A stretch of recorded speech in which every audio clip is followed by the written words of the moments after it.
Mahigit kalahati na raw ng ekta-ektaryang lugar na kinubkob ng Maute Group ang nabawi ng militar sa pagpapatuloy ng kanilang opensiba laban sa mga terorista sa Lanao del Sur. May ulat on the spot si June Veneracion.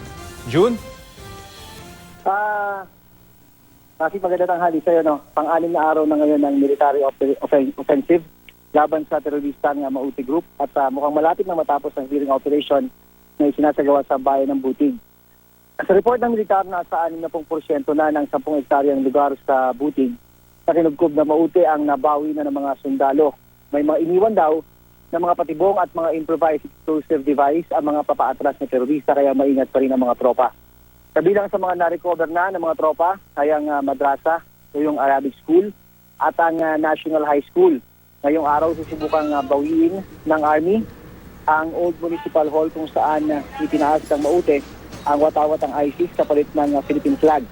Gaya ng mga nangyari sa mga naunang military operation laban sa Maute, inaasahan ng Army na magkakaroon ng mga diversionary attack sa ibang lugar para madiskarilang operasyon.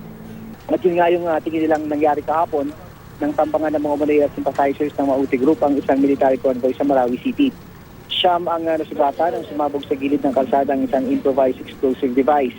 Kabilang sa mga nasugatan ng 7 miyembro ng Presidential Security Group na advance party para tiyakin ang seguridad ni Pangulong Rodrigo Duterte dito sa Lanao del Sur. Pero may mga naglalabasan naman sa social media, Rafi, na wala naman daw talagang nangyaring ambush. Nanindigan ang 103rd Brigade ng Army na may pananambang na nagarap. Sabi ni Colonel Roselier Murillo na hindi nila isasakripisyo ang buhay ng mga sundalo para gumawa lang ng kwento. Malinaw daw sa mga nakuhang ebidensya na ang ginamit na IED ay kapareho ng mga na-recover dati na bombang gawa ng Maute Group. Ito mga nagpapakalat ng impormasyon na walang nangyaring ambush ay bahagi lang daw ng propaganda ng Maute Group. At yan ang latest mula dito sa Lanao del Sur. Balik sa Rafi. June, pwede mo bang i-describe yung lugar na kinubkob nitong Maute Group? Talaga bang marami pang nakatira dito bago sila lumusob? At alam natin na yung kanilang kinubkob na munisipyo hindi na ginagamit, hindi ba, ng lokal na pamahalaan dyan? Hindi, Rafi. Itong area na ito, parang sentro ito ng bayan. Kumbaga ito yung lumalabas na poblasyon. So bago mangyari yung pagkubkob, ay talagang populated yung area na yan. Maraming kabahayan. Ang problema daw kasi dyan, kaya pabalik-balik dyan yung Maute Group. Konsideran natin na ito'y pangatlong operasyon na. Una noong Pebrero, sumunod yung Mayo, at ito nga November. Pero pabalik-balik sila dyan sa area ng same spot, halos same na lugar yung kinukubkob ng grupo. Yan daw kasi tinuturing na stronghold ng Maute Group at marami silang mga kamag-anak dyan at mga taga-suporta. So nung pinasok na nila yan, inukupan nila, nag-alisan na yung mga residente dyan na wala namang kinalaman dyan sa grupong Maute Group. Pero ang paglilinaw dito ng Armed Forces Traffic, hindi naman daw talaga nauna yung pag-occupy ng Maute Group. Ang nangyari daw ay nag-launch muna sila ng operation para nga mahuli yung mga primary leaders ng Maute Group.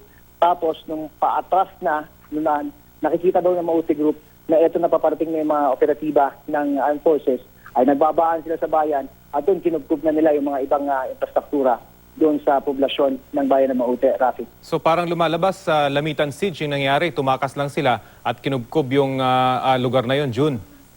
Yun yung kwento, yun yung official report ng 103rd Brigade ng Philippine Army.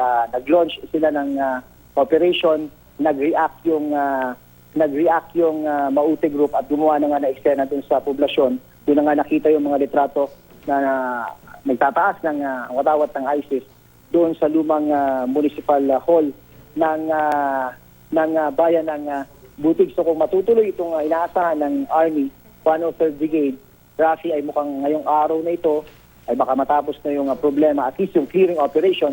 Pero hindi naman daw ibig sabihin na titigil na sila. Tutuloy-tuloy pa rin daw yung paghahanap at pagtugis dito sa mga miyembro ng Maute Group. At ang sinasabi nila, kung merong gustong sumuko, talagang tatanggapin naman nila kung sino yung bababa ng kanilang armas at susuko sa gobyerno. Ewan na lang natin kung mangyayari na yan. Sorry. At June, doon naman sa ambush sa mga miyembro ng PSG, meron ba tayong impormasyon kung bakit naglalabasan yung mga bali-balita nga? Although sa social media lang naman ito lumalabas, na hindi ito nangyari. Meron ba tayong impormasyon kung saan galing itong balitang ito, June? Yun nga, sa social media, Rafi, ang suspetsya dito ng militar, pasintabi na to kung sino man yung mga naglabas ng mga post na yan, napakayag ng 103rd Brigade, ayan ay bahagi daw ng propaganda ng Mauti Group. Hindi naman daw may tatanggi na even sa Marawi ay may mga kamag-anak yang Mauti Group, mga taong nakikisimpatya sa kanila.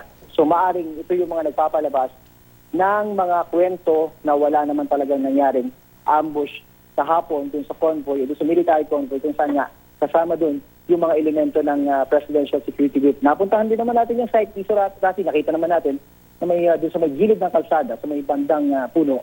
Meron naman talagang senyalis doon na may nagkaroon ng pagsabog at saka may mga fragments doon. At syempre na kausap din natin yung mga ibang kabahagi ng convoy na yon, especially yung mga members ng Radio TV Malacanang. At ang sinasabi nila, nasa dulong-dulong bahagi sila ng convoy.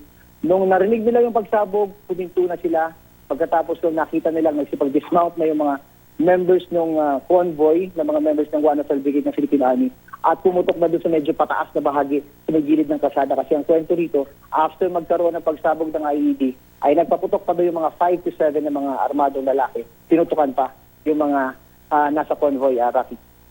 Okay, maraming salamat. June Veneracion.